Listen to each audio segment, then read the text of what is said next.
Hello and welcome to the Life Friendly Business Podcast. I'm your host, Erin Thomas Wong, and today I'm speaking to Faye Strange, Pinterest strategist and social media expert.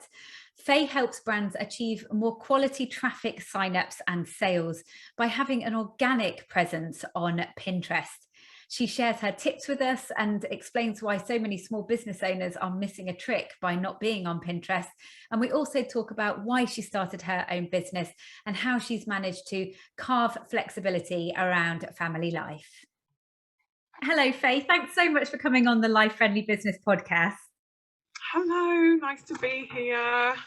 So let's dive straight in and talk about, well, actually, what did you do before you ran your own business and why did you decide to start your own business? Okay, well, so if I hark back to right before, I used to be a teacher.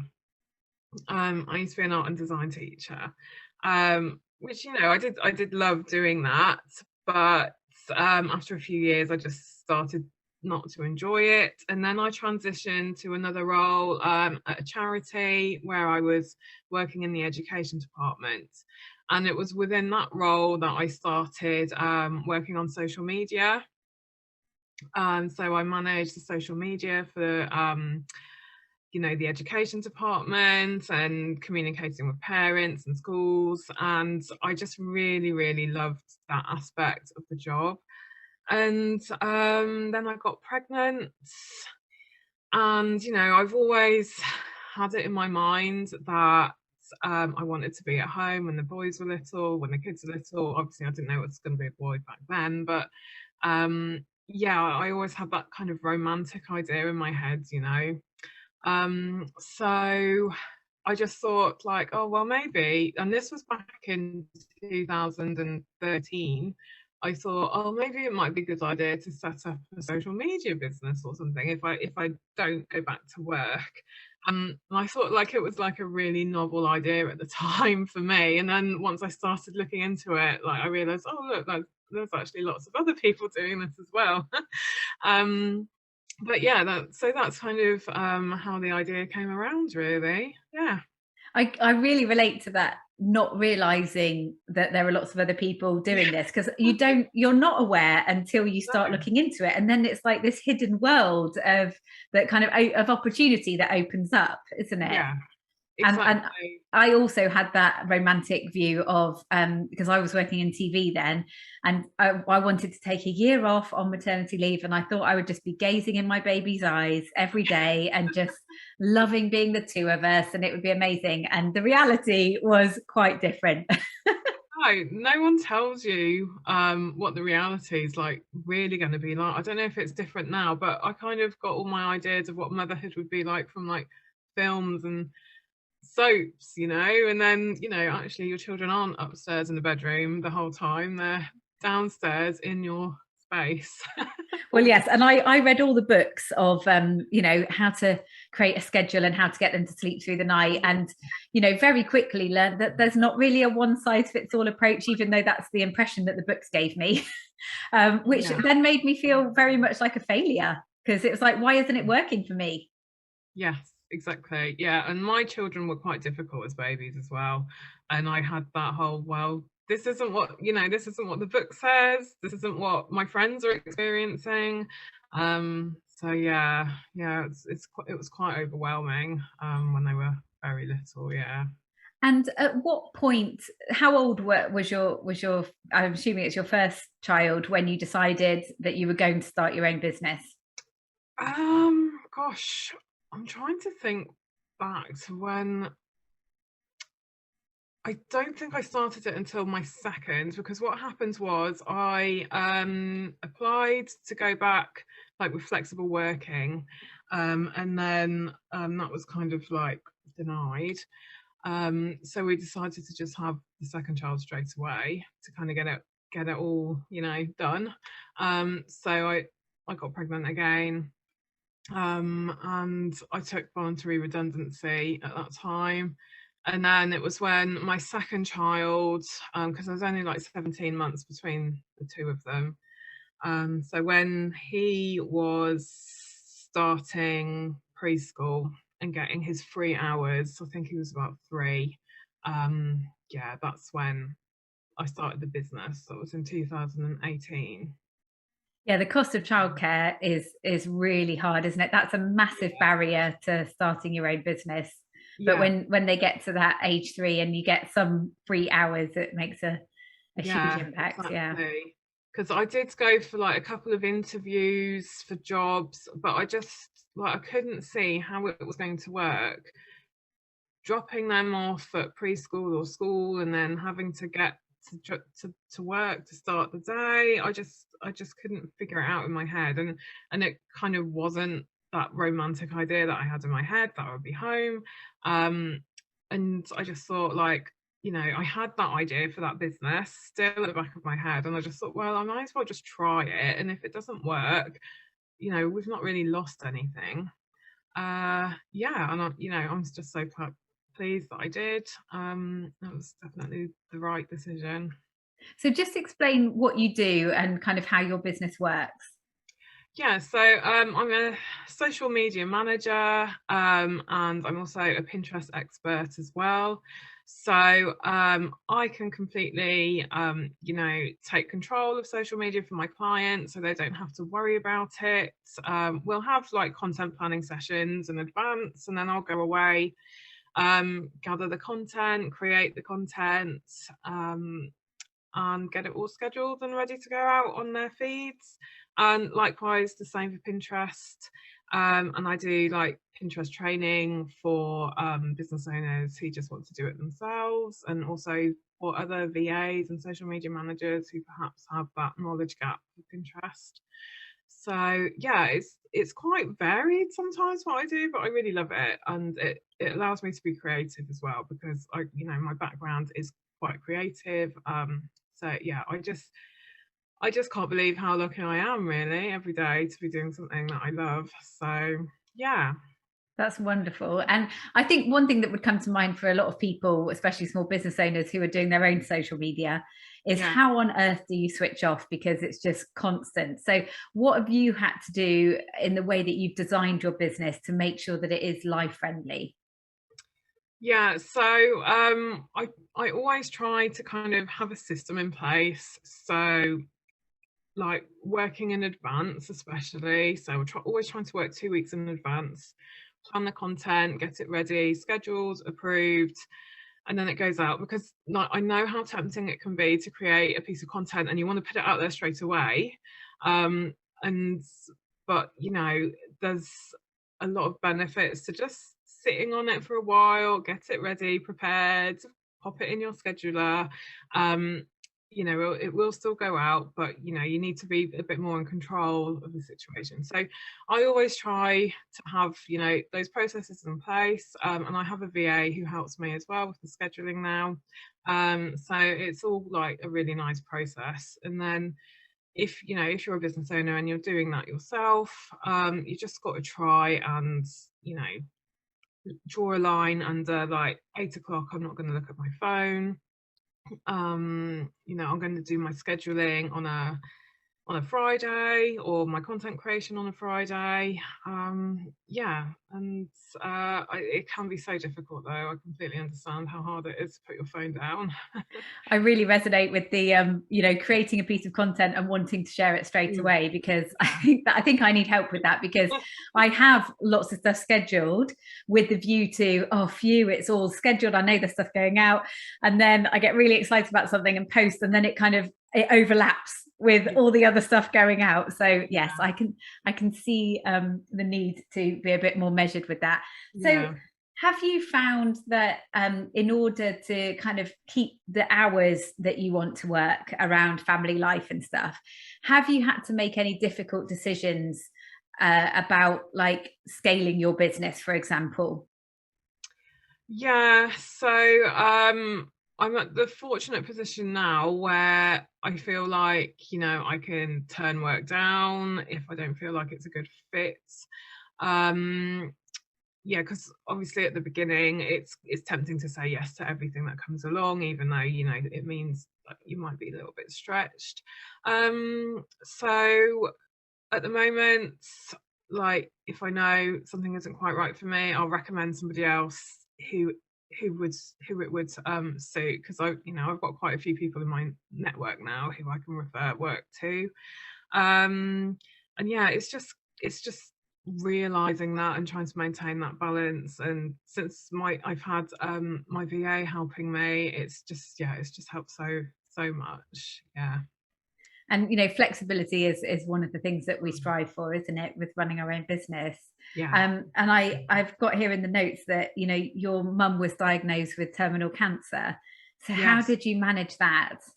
Yeah, that was so difficult. That was 2019, and because she was my biggest fan, like at the start, and she was always kind of rooting for me, and she was like really invested. So it was so difficult. But I was just so thankful that I could, have the time to just drop stuff and go and see her. I mean, it meant like evening working and juggling and all of that. But yeah, it just really, really helped to have like that life friendly business, especially at that time. And you know, and I kept saying, we kept saying, like, it just felt like one obstacle after another, and then obviously the pandemic came, so then obviously it's trying to fit everything around that as well. But yeah.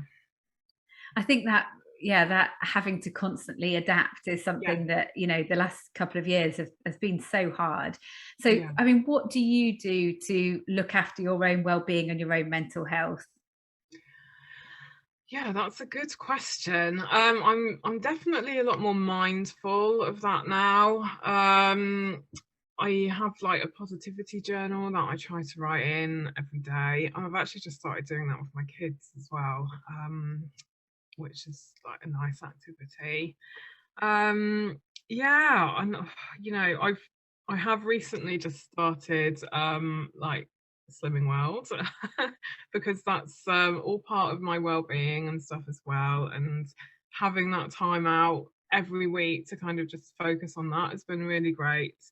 Yeah, I mean, I know that there's always more that like we could be doing. But yeah, I do have plans for the rest of the year for things that I want to do, and it's just kind of being aware of that, really. Yeah. And you mentioned that you've got a VA that helps you. Mm, And yeah. in terms of other support, for you with your business, you took part in the Evolve Mastermind. Yeah. And I know that you were saying that you found the accountability really helpful. Mm. Yes, so having that call every week was, yeah, it was so great just to know that, I had to turn up and have something to show for the week. Yeah, the support from Evolve and the whole mastermind was amazing. Yeah, and I mean, I am looking forward to doing it again sometime. Yeah, and from that, one of the other participants in the group, we've kind of set up a little accountability buddy system on Trello where we check in with each other on a Monday and a Friday. We got our little to-do lists on Trello, and yeah, so that really helps because I don't want to feel like I'm kind of letting her down. So yeah, that's been like really nice way to start the year off. I think, yeah, and that's brilliant. And surrounding yourself with the kind of Yeah, people that can support you, exactly. and it's so important, isn't it? Yeah. And so, what would you say when it comes to how successful you feel? Like, how do you measure your success? Gosh. So yeah, I do tie money to success, but also I've realized it's not just about money, it's about, having that life balance and being able to be there for my kids, taking them to school, picking them up every day. Um, just being able to go to like a doctor's appointment or something if I need to without having to ask permission. Uh, because I'm quite a shy person, and I don't like confrontation or all of that, and just to have that freedom is brilliant for me. And I'm a real homebody as well. I'm a typical Cancer. I just love being at home, and so just to be able to work from home, you know, it's all like success, isn't it? So yeah. And you mentioned being shy there. Yeah. Um, what I'm interested to know as well is how you find the whole visibility aspect of putting yourself out there.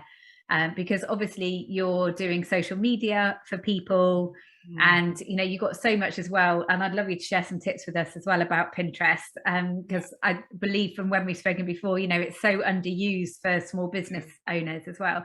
Like, how have you found putting yourself out there in the spotlight? Yeah, very difficult, very difficult. I still haven't done like oh well, no, I have done I did have a Facebook group a couple of years ago, and I did do some lives in that, but no, I've never really been live. I don't so much have a problem talking on camera anymore. I'm a bit more used to that, but it used to take me like the whole afternoon maybe to film something, then I'd refilm it, and then I'd refilm it again, and I would waste so much time just doing that, making sure it was just right. But I feel like I don't do that anymore. So yeah, I mean, it's taken a long time to kind of get to that point. But I think as well, the more you see yourself talking, and especially I think, you know, when you're zooming all the time, you're always looking at yourself, aren't you? You kind of get used to it a bit more, maybe.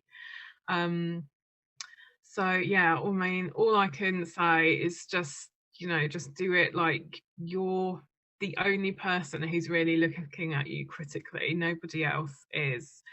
And, you know, I can't remember who said this to me, but when you're talking, nobody's looking at you or watching you. They're just listening to what you're saying and how they can apply that to their own business. They're not, you know, judging you. They're always thinking about what, like the advice that you're giving, how they can use that themselves. So try not to get too hung up on that.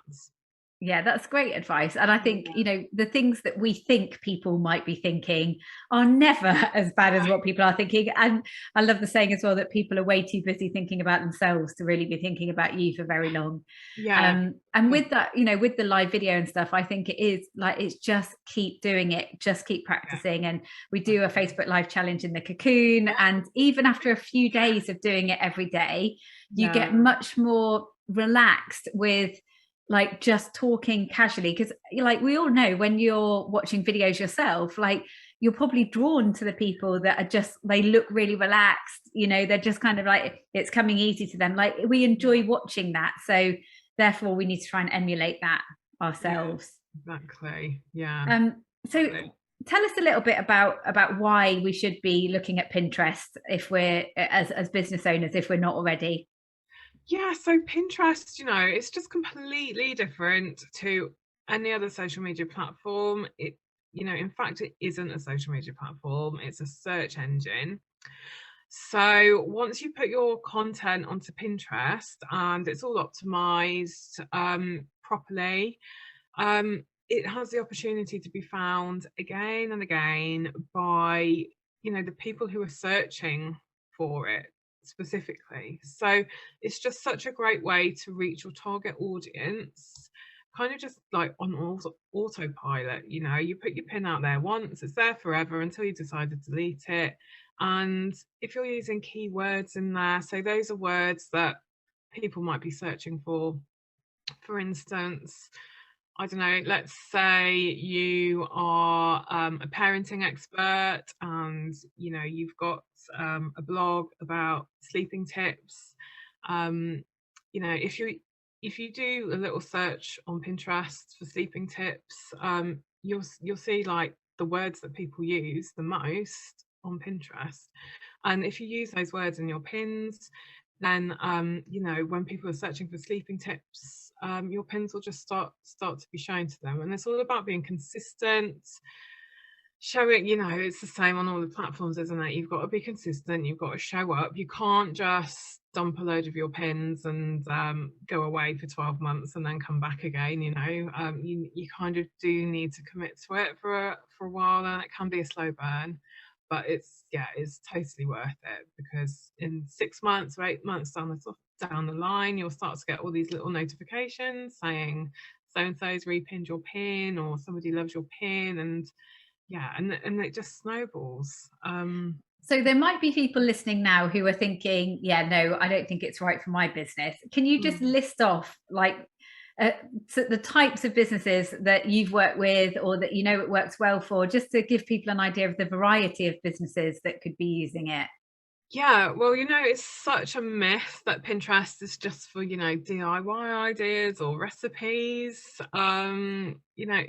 It's actually for any type of business, because it's such a powerful visual search engine, and people, if they're starting a project or they're planning something, they will go to Pinterest first, even over Google, to create their boards with all of their initial ideas. And if you can get in that initial idea space for that person, then they're going to remember you, they're going to come back to you, and they're going to revisit those ideas. So yeah, in terms of types of business, service-based businesses can do brilliantly on Pinterest, and product businesses as well. But I know a lot of people think, oh, I don't have a product to sell, then Pinterest isn't for me. But it's completely untrue. Even if you're a blogger, you can get your blogs, your pins, linking to your blogs, and people just need to click the pin and they can get sent straight to your blog. So yeah, I'd say if you've got a business that relies on footfall through the door, then Pinterest probably isn't worth your time. But if you've got, if you can serve the whole of the UK, or even better, worldwide, then yeah, definitely Pinterest might be worth looking at. Thank you. That's really interesting. And yeah, Pinterest is the one platform that I'm not on.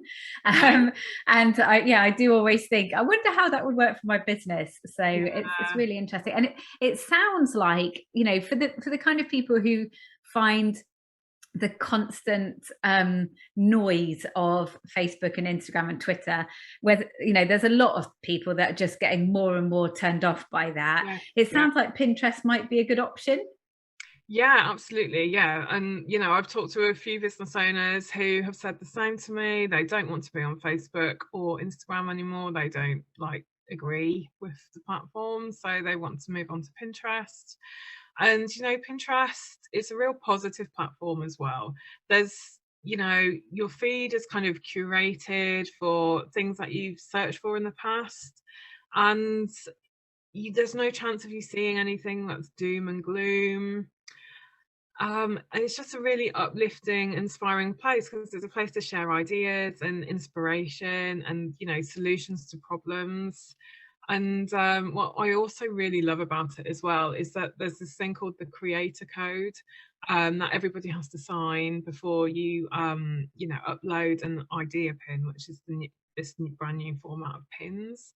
And so it's just like a little contract between you and Pinterest that you're not going to share anything that's going to upset people or that violates certain rules. And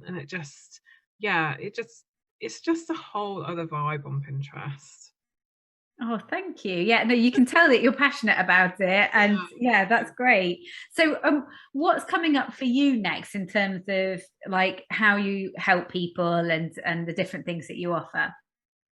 Yeah, so my main offerings are the management aspect, but I also offer Pinterest strategies and Pinterest training sessions, and I have also just started doing Pinterest templates.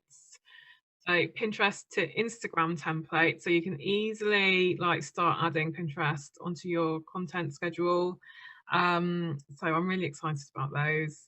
So that's kind of me. I'm going to be working on a course in the future to help people set up their profile. I'm hoping to have that in the next couple of months. That sounds great. And the templates especially, I just think they're so popular at the moment, aren't they? Because anything that we can do where we're going to save time and and have a format for doing it right is just invaluable for small business owners as well. Yeah, absolutely. So where can people find you? So my web address is www.strangesocial.com. It's called Strange Social because my name is Faye Strange. Yeah, so everything's on my website. Yeah, and if anybody's like got any questions, they can just send me an email or find me on Instagram. I'm always on Instagram, or Pinterest, of course. Fantastic. And so one final question, if you Yeah. could go back and speak to yourself when you were at that very early stage of thinking, right, I think I'm going to do it on my own, I'm going to start my own business, what advice would you give yourself? Oh gosh. I would probably say just take it slowly, because back then I didn't know all the obstacles that I was going to have to deal with in my personal life. And yeah, I think I spent too much time working evenings at the start and, every spare minute. Um, but it's a learning curve, isn't it? I think you have to go through that to realize that actually you don't need to do that. Yeah, so that's what I would say. Just take it slowly and don't put so much pressure on myself. It's absolutely a marathon, not a Yeah, sprint, isn't it? exactly. Yeah. Exactly. Oh, that's great. Thank you very much, Faye. Great to talk to you. Yes, you too. Thank you.